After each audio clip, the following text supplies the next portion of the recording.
And let me give you an example of how it manifests itself. Obama's executive amnesty, millions of illegal aliens.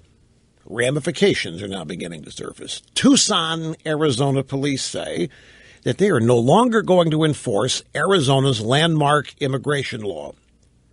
Now, among other things, the Arizona immigration law requires checking the immigration status of people they encounter in routine law enforcement actions.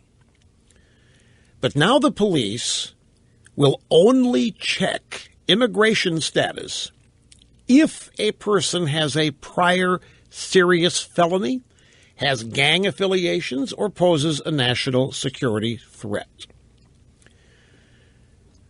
The police chief said that it's no longer practical to try to enforce state law because immigration authorities don't respond.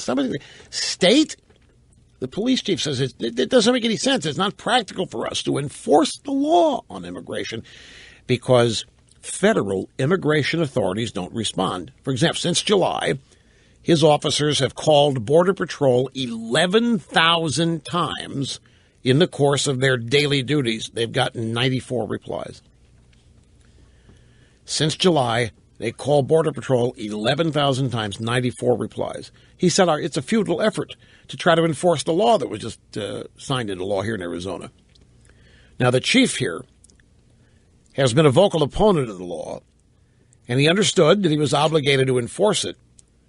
But then it got even worse when Obama granted unilateral amnesty. Then all bets were off. Then the immigration law was rendered pointless. Because, how about this? How about a federal judge? A federal judge intercedes. That law is unenforceable. That law is State passes a law. Federal judge comes and says, nope, no good. So these people are throwing their hands up, not even enforcing the law they pass. Why? They're intimidated. They're intimidated, and it doesn't do any good. That's not who we are. That's not who we are.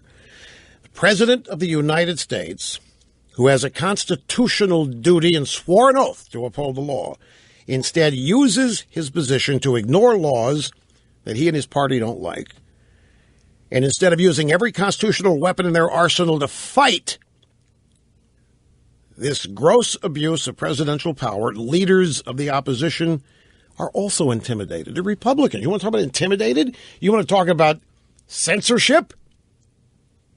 The Republicans, in order to do what think they've got to parrot the policies of the Democrat Party, they've got to agree with it. And maybe they do anyway, which I'm coming to believe is the actual case.